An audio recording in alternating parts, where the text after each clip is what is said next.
devotional, Hope Under the Bethlehem Skies, they talked about that we're all familiar with the Christmas story, but Ruth talks to us about the story behind the story, what Christmas ultimately comes from, what the Old Testament was pointing forward to. It's the story behind the story of Jesus. And you see the story of the scriptures in it. That's a story of God's promise and then his fulfillment. It's a story, even as you may have caught in the first 5 verses, it's very dark. It's a story of darkness to light. It's a story of famine to fullness. So it captures this idea of Advent, this longing we have for things to be set right, an acknowledgement that things aren't right. And so the book of Ruth helps us better understand the story of Christ, the story of Christmas. Now, not surprisingly, the book of Ruth has very many different perspectives. People have very many purposes that it's trying to accomplish. And a lot of times with scripture or the Bible or something, people often will say, like, this is the purpose. I'm usually a little bit more diplomatic. And I was like, well, it can have multiple purposes, right? And so I think we can capture that. But my hope for this series is that it will slow us down, that it would captivate our minds, that we would better understand who Jesus is and what he's accomplished for us through the book of Ruth. And so some of these different perspectives that people have on what's the purpose of this book that we're going to be in for the next 5 weeks, including Christmas Eve, are one, it's just a great story. As Robbie said, it's just a narrative. It's a beautiful story. Other people will look at that it's got great themes. There might be a slide for this, that it's just got great themes that we can learn from and grow in. Ultimately, it is about how great God is. So the first idea is that it's just a great story. Some people will try and figure out, like, hey, what's the purpose? What's the purpose? And they say, just like, leave it alone and enjoy it. Just it's entertainment, which is true. I encourage you, which I've been doing each day, is just read through it through this season of Advent. Read through the stories from front to back. It won't take you very long. It's only 4 chapters. Just read through it and enjoy the story. Get caught up in it. But I think there's also more than just entertainment. I think it's to be enjoyed because it resonates so well. It's the story behind every story. It's a story that we're all aware of. The devotional said that it's a story that all is not right in the world. It's a story of sadness. It's a story of tears. A story even of death. I think that's why sometimes we get so into the lights and into the trees and into the presents. Right? Why? We want to numb some pain. We want to not deal with some hard things. But this story compels us to. But it's not just a story of brokenness. It's a story of love where ultimate hope is found, even in the darkest of places. So it's a story that gives us hope. So it is a great story. It also has great themes. In it, we can learn what it means to be the people of God. The theologians will say it's about edification. It's how we ought to be, how we ought to live. A book from Paul Miller called The Loving Life talks about some of these themes. There's themes of love, what love actually is, what love costs. There's themes of the gospel. How does the theme of love help us understand God's love for us? What Jesus came to accomplish. There's themes of kindness. It's a word that's used throughout hesed. It means a steadfast, a committed, a loyal love. It's a story of redemption. That love is actually costly. It shows what it means to be a community. It teaches us how to lament. We see it even in Naomi. How do you relate to God when it seems like he's deserted you? When life doesn't go the way that you think it should go? It teaches us how to pray. What does a praying life look like? It gives these pictures of both biblical femininity and masculinity. When our world and our culture has just sort of like flattened sexuality and tried to remove it from everything, it's just like, no. There's a beauty in being feminine and being a woman. There's a beauty in being masculine and being a man. A word for Ruth, Boaz calls her a worthy woman. It's the same word that's used in Proverbs 31. It talks about this is what God has created women to be. It gives us a picture of Boaz. It looks like, what does it look like to be a godly man? How do you combine gentleness and power? Who are we called to be as men and women? It gives us vision to how to treat the most vulnerable. It's about immigrants. It's about widows.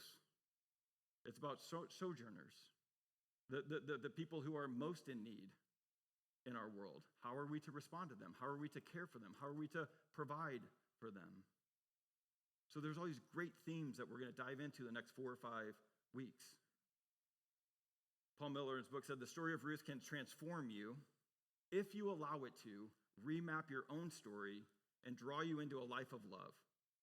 In a world that's losing its capacity to feed our souls, I hope that the book of Ruth fills your soul and then overflows into your life.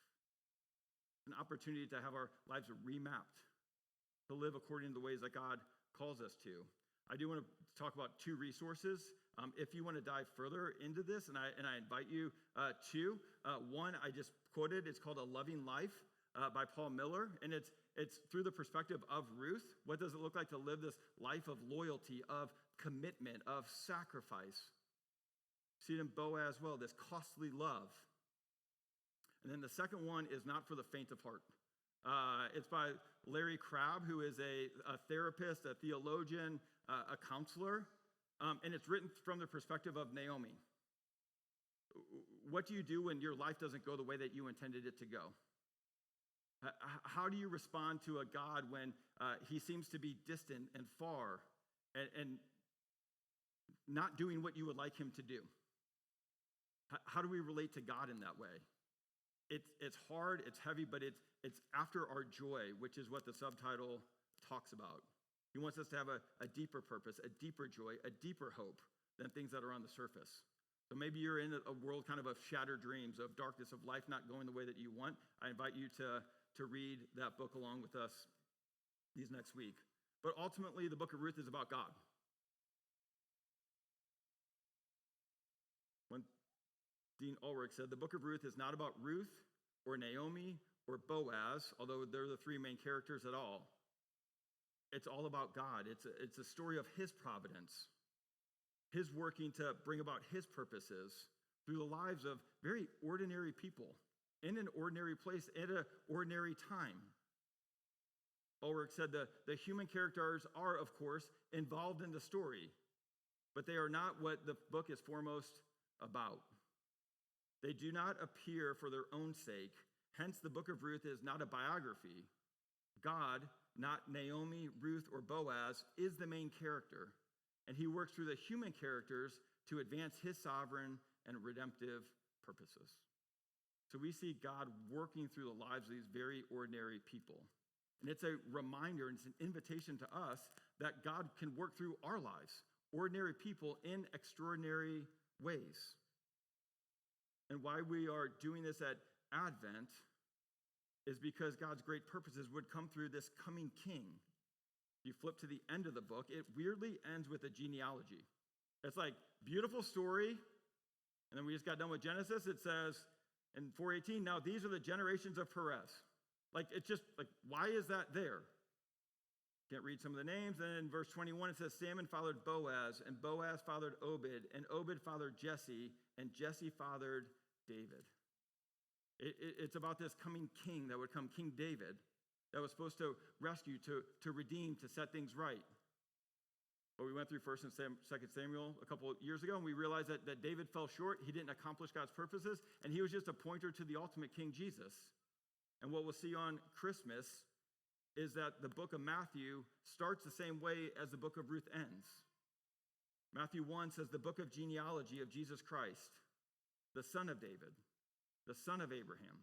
Verse 5 says, and Salmon fathered the father of Boaz by Rahab, and Boaz fathered Obed by Ruth, and Obed fathered Jesse, and Jesse the father of David the king. And the genealogy ends in verse 16, and it says, and Jacob the father of Joseph, the husband of Mary, whom Jesus was born, who is called Christ. Ruth is about a greater story of God working his plans, his purposes for our good and his glory. So that's the invitation.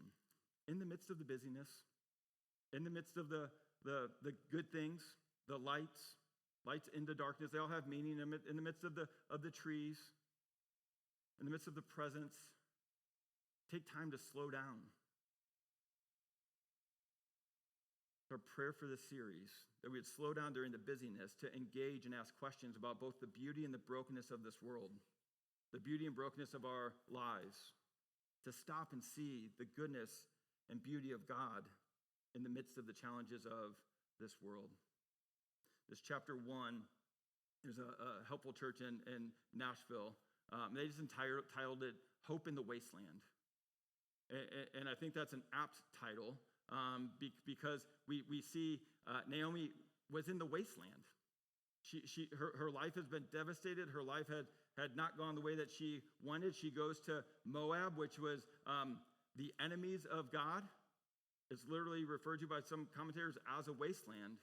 But it's in the midst of her darkness that she finds hope, that God provides, that God shows up. And so I want to give us some categories over chapter 1, and then my encouragement is that you dive deeper into them throughout this week. But we'll see the devastating loss. Then we'll see this devoted love that Ruth has for Naomi. And then we'll see a dawning of light, some glimpses of grace that come into Ruth's life. But this whole account starts with this devastating loss. For how shocking these 5 verses are, there's like zero explanation. God just says, this is what happened. God doesn't try to justify himself, doesn't explain it away. Why do bad things happen? He just said, this is what happened. One reason for that is that the hard things that happen are not the primary concern of the book. It's not the primary concern of the author. He just said, this is what happened. But we can learn some things from this loss that Naomi had.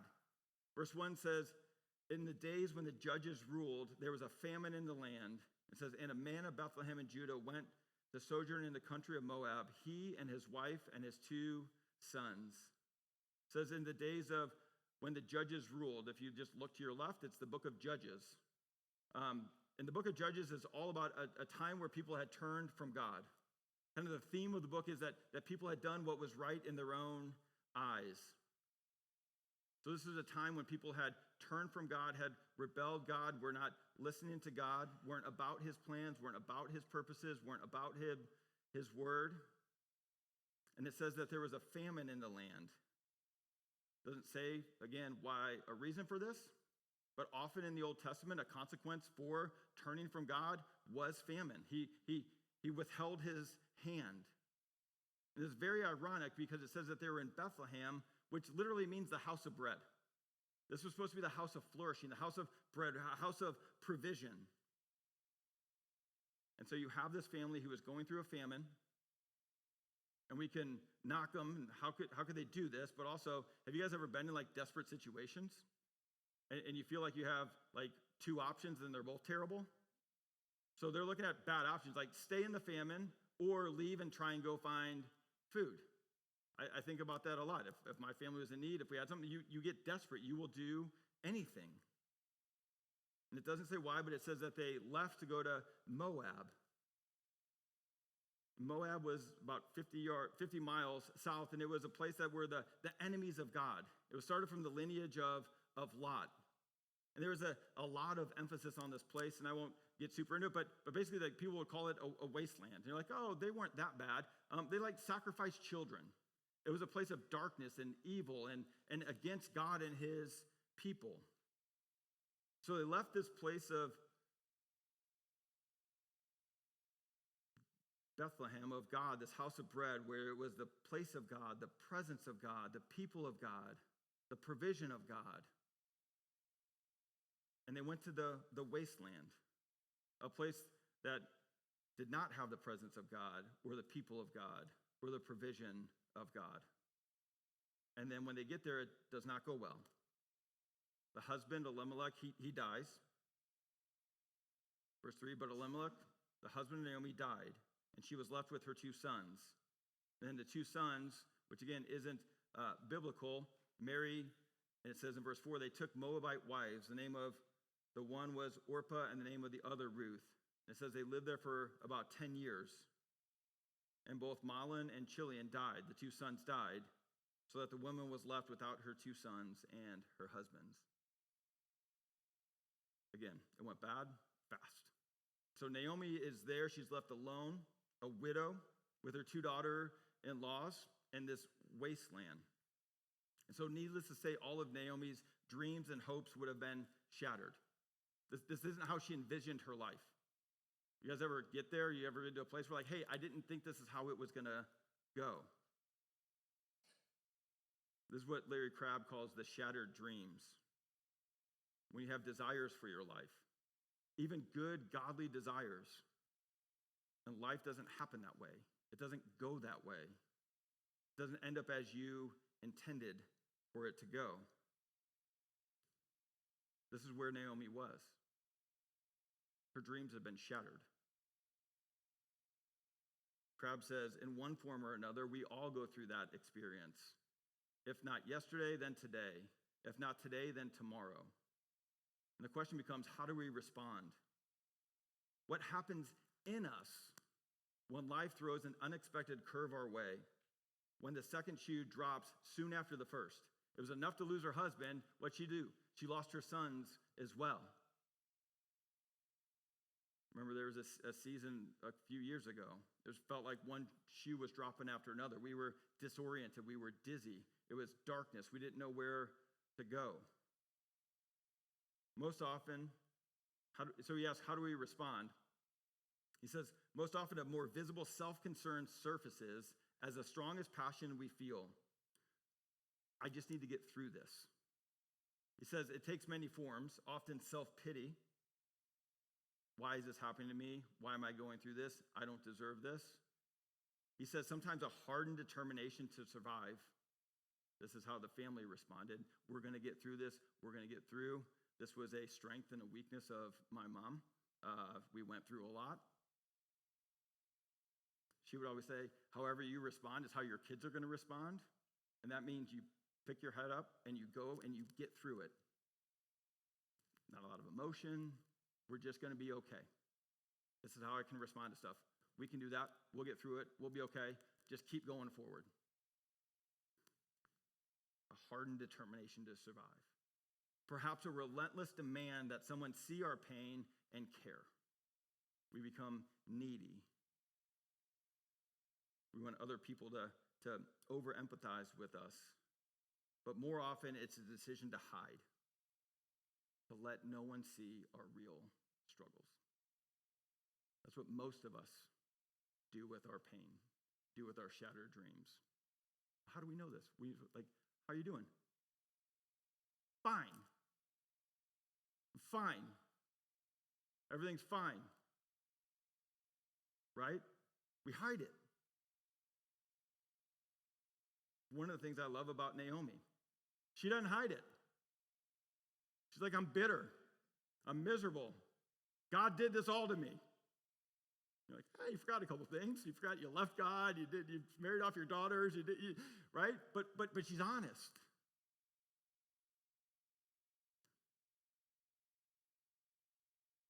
We need to deal with our struggles.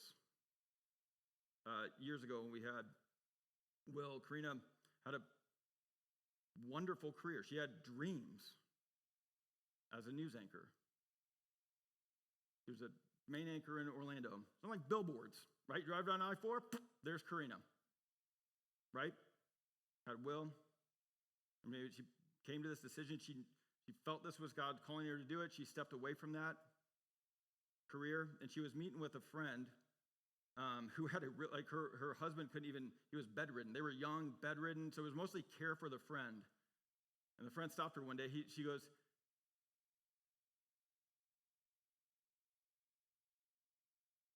have you ever grieved that? Have you ever grieved walking away from that? Have you ever grieved the death of a dream, is what she asked her. She had a dream. She was going to work her way up. She was well on her way, being a national newscaster. I had plenty of general managers tell me this is where she's going. She was going to move back to D.C. Her family was going to move back to D.C. They were going to have a plot of land together. That was her dream. She made a choice. I'm not going to do that. God's calling me to this. Was it better? Yes. Was it costly? Yes. Can you grieve that? Yeah. What were your dreams? What are the dreams that you had? Have you ever stopped to deal with them? How have you responded to the dreams that you've had that have been shattered? This is what Crab gets into, and it gets scary. It almost feels unbiblical. But how do your shattered dreams shape your view of God?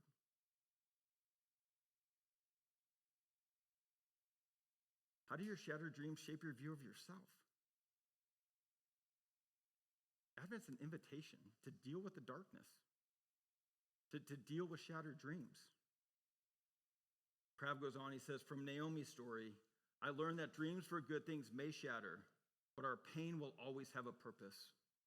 It will not go away, but it will do its work. It will stir an appetite for a higher purpose. The better hope of knowing God well enough now to love him above everything else and trusting him no matter what happens. That's the work that God does in the darkness. That's the work that God does to shape us, to make him ultimate, to form us into the image of his son, to be about his plans and purposes and not about our plans and purposes. Right? Karina doesn't make that decision. None of this is happening. Does it mean it wasn't costly? No. Does it mean there can be a bigger purpose? Yes. Know that God works in the midst of our devastating losses. And we begin to see this work in this next section. We begin to see the devoted love of God. We begin to see the devoted love of her daughter-in-law, Ruth, in the midst of her darkness, in the midst of her shattered dreams. You see it right away in verse 6. This is where the story picks up. It says, then she arose with her daughters-in-law to return from the country of Moab, for she had heard in the fields of Moab that the Lord had visited his people and given them food. They heard this famine was over, and they set to go back to Bethlehem because the Lord had visited his people and had given them food. Bethlehem was living up to its name. They remembered this is the place of God. This is the presence of God. This is the people of God. This is where God will provide. One pastor talked about this as like the story of the prodigal son. He wakes up one day and he's in the wasteland. He's like, what am I doing here? I can go get the scraps off my father's table. And he goes home. He starts going in the right direction. In the devotional that we'll go through as a church, I think it's Thursday, December 4th, he brings up that 12 times in this little account, the word return or turn is used in this dialogue. In verse 6, it says that they went to return from the country of Moab. They went on the way in verse 7 to return to the land of Judah. Verse 8, but Naomi said to her daughters-in-law, go return each of you to her mother's house. Verse 10 says, go your way, for I am too old and I have a husband. There's this turn, there's this return. We see that Naomi turns back to Bethlehem. And what the author said, he said, the repeated language of turning gently encourages us to consider which direction we are turned. Are we turned towards Moab or are we turned towards Bethlehem? As Naomi turns back to Bethlehem, she is actually turning back to the Lord, to the God of steadfast kindness. When there's darkness, when there's trouble, when your dreams are shattered, where do you turn? Do we turn to the wasteland to find comfort, seek peace, find rest in things that will never provide it, that will never get it? Or do we turn to the Lord? Do we turn to Bethlehem to experience his kindness, his love, his compassion, his provision? It was very fascinating for me studying this account. There's just a realism about it. An ordinariness we see in Naomi. One pastor says that she appears spiritually confused in chapter 1. She's praying to God for her daughters-in-law, which is a good thing. God, I want you to provide. And then God, I want them to find rest. God, I want them to have a future. And then she encourages them to go to the place where there is no rest, where there is no future, where there is no provision, where there is no God. So she's praying to the God and praying forth. Do you guys ever do this? That you're just praying and you're like, well, then I'm going to do this. You're like, no, that's not what God wants you to do.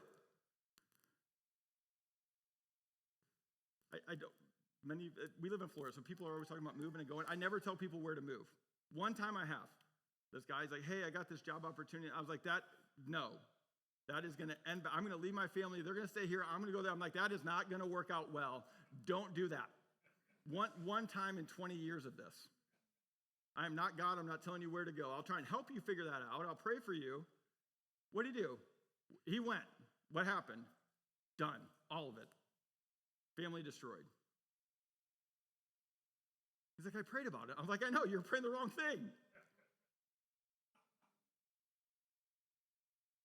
There's this ordinary, there's this trusting and turning to God in prayer, but also there's a lot of focusing on self with Naomi. This is why it's very relatable. Verse 11 says, but Naomi said, turn back, my daughters. Why will you go with me? Have I yet sons in my womb, that they may become your husbands? Turn back, my daughters, go your way, for I am too old to have a husband. If I should say I have hope, even if I should have a husband this night and should bear sons, would you therefore wait till they were grown? Would you therefore refrain from marrying? No, my daughters, for it is exceedingly bitter to me for your sake that the hand of the Lord has gone out against me. In the midst of the darkness, Naomi thinks it's all on her. It's about what she can do. And if she can't see a way of moving forward, there must not be one. This is her perspective. This is her view.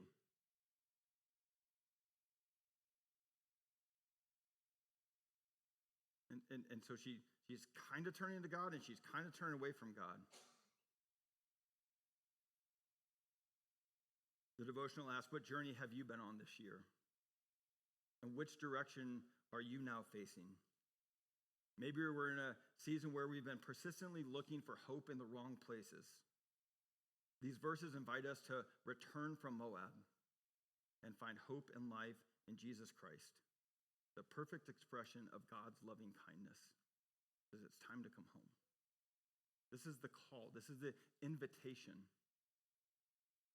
of God coming for you at Christmas, a call to turn to him. Naomi experiences the devoted love of God, but she also experiences the devoted love of her daughter-in-law, Ruth. Ruth doesn't listen to Naomi when she told her to go back to the wasteland. Verse 14 says, they lifted up their voices and wept again, and Orpah kissed her mother-in-law, and it says, but Ruth clung to her. Genesis 2 uses the same word. It means to hold fast to your wife, to cling to something, to be committed to something.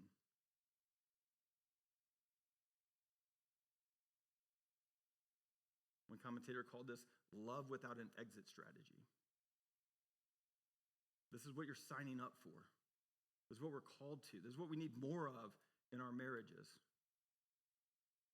in our friendships. In this famous passage, this devoted love of Ruth that we see. In verse 16, it says, but Ruth said, do not urge me to leave you or to return from following you. But where you go, I will go. And where you lodge, I will lodge. You shall be my people, and your God, my God. Where you die, I will die, and there I will be buried. May the Lord do so to me and more also, if anything but death parts me from you. It says in verse 18, when Naomi saw that she was determined to go with her, she said no more. Naomi experienced the love of God through Ruth, this hesed love. Verse 8, it says, deal kindly with them. And it combines this love and loyalty. It's commitment and sacrifice. Again, that love without an exit strategy. Paul Miller says it's the opposite of the love of our age, which is strictly based on feelings. How many conversations have I had? I don't feel like I love them anymore. feel that anymore. The biblical view is that the feelings follow the commitment. You're committed and your feelings follow. Miller said, commitment love lies at the heart of Christianity. It is Jesus' love for us at the cross, and it is to be our love for one another. He said, when feelings are the standard, we are left adrift on a turbulent sea. Every good feeling becomes a new path, so we become good at starting to love, but bad at finishing. Soon, we are lost and alone in a maze of relationships. We live in a culture that is not committed to anyone or anything. And we're called to love people as Christ has loved us. This has said love, the committed love. We need to ask, who's God brought into your life to encourage and enrich, as Ruth did with Naomi? Who's God calling you to be committed to? To love with a love that goes beyond what's expected. To love your family in this way. To love your church in this way. To love the city in this way. To be committed to them. It's one of our prayers as we go into 2026 as a church, as we look forward to move into a new facility in a new neighborhood. What does it look like to be committed to them? But we're super thankful. Everything you see for Christmas is connected to the Edna Runner Center. You see things like Mangrove Bay and Sequesta Terrace. Why? We're committed to the place. To those who are often orphans and widows. It's costly. It takes time. This was my fault, so let's start there. I thought the presents were due next Sunday for Edna Runner. And so we went to St. Louis this past week. We woke up at 2 a.m. Friday morning and left and drove all of Friday and got home at like 10 p.m. at night. Just to get back, we had to get some things go. We knew this is what we were signing up for, okay? So this isn't a pity party. We knew this. When we got back, we got the message like, oh, the presents are due tomorrow. And so we got back. Our house looks literally just don't come over this afternoon. And like a bomb went off, right? And then Christy and Karina jump back in the car and go shopping for presents for the kids at Edna Runner. Like, that's what they did yesterday afternoon. Is that the thing that, was probably the top of the agenda to do? No. You're tired. You got 1,000 different things to do. But what? We're committed to this place. We're committed to these kids. You do small little things to do it. It's a silly small example, but it becomes costly. They're like, hey, we want to be people who love this way, who show up. And we do this when we understand that's the way that Jesus loves us. The book of Ruth, like everything in the Bible, is ultimately just a pointer to Jesus. Right? Who Tim Keller would call the true and better Ruth. Often we think our relationship with God is based on our commitment to him. But the good news of the gospel is our relationship with God is based on his commitment to us. It's what he does, his love for us, his sacrifice for us, his never forsaking us. And as we celebrate Advent, Christmas is a reminder that even when we turn to Moab, even when we cling to things other than God to find hope and love and rest, Christmas reminds us that he comes for us. He's so committed to us that he was born into a manger. Karina was kind of setting this up. I'm like, oh, look, it goes from a manger to a cross. It goes from the cradle to the cross. Like, that's God's commitment to us. He was born into the darkness. He lived in the brokenness of the world. He died on a Roman cross for us. To bring us back into a relationship with him. Jesus will do whatever it takes to draw us to himself. He'll come die on a cross for us. He'll let you go through some very hard things if it awakens your soul and wakes you up to your need. Jesus holds on to us without an exit strategy. Scriptures say he'll never leave you. He will never forsake you. It's the good news of the gospel. And we see Naomi start to catch a glimpse of this, these glimpses of grace, this dawning of light. Verse 19 to 22, we see a glimpse of hope in Naomi. In the midst of her darkness, we see this glimpse of hope through the direction she goes. Verse 19 says, so the two of them went on until they came to Bethlehem. And then it gets like obnoxiously repetitive. And he just kept saying, Bethlehem, Bethlehem, Bethlehem. He's like, okay, we got the point. She turned to Bethlehem. And when they came to Bethlehem, the whole town was stirred because of them. And the woman said, is this Naomi? She said to them, do not call me Naomi, call me Mara, for the Almighty has dealt very bitterly with me.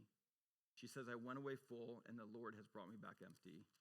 Why call me Naomi when the Lord has testified against me, and the Almighty has brought calamity upon me? Verse 22, so Naomi returned, and Ruth the Moabite, her daughter-in-law, with her, who returned from the country of Moab, and they came to Bethlehem at the beginning of the barley harvest. It's important to know that having hope doesn't mean you act like everything's perfect. Naomi, whose name meant pleasant, was unrecognizable. It's like, is this Naomi? She was bitter. But hope does allow you to start seeing light in the midst of darkness. I like the name of the devotional. It's called Finding Hope Under the Bethlehem Skies. Naomi has a little bit of revisionist history. She says, I went away full. She didn't. It was a famine. She left the place of the Lord to go to the wasteland. And then she says, and the Lord brought me back empty. But again, she wasn't. God had provided for her. He provided her as she returned to Bethlehem. She came to the house of bread. She came back to the place of God, the presence of God, the people of God, the provision of God. She returned with Ruth, the one who we'll learn is committed to her, who God uses to provide for her, to protect her, and in a bigger scale to leave a legacy greater than she could ever imagine. And it says that she returned at the beginning of the barley harvest. So a chapter that begins with famine in the house of bread has finished with the harvest. Hope has come to Bethlehem. This is what God does. He brings hope in the midst of darkness. So as we move to communion, take some time to dwell on, as one pastor said, the bread of life given for us. The devotional said, just like Naomi, it's easy for us to become absorbed in our circumstances. We can struggle to lift our eyes to the bigger picture. So I'll pray that you take some time as Zach and Karina will come up to reflect some, to have the courage and confidence before God to go before him. To think about, where have you experienced devastating loss? Where have your dreams been shattered? Where's life not going as you envisioned it? What does it look like to bring that to the Lord? What does it look like to respond, though, with hope? To experience God's committed love for you. To experience his greater purposes for you. And finally, during this Advent season, where can you see the dawning of light? Where can you see glimpses of God's grace in the midst of the darkness of this world?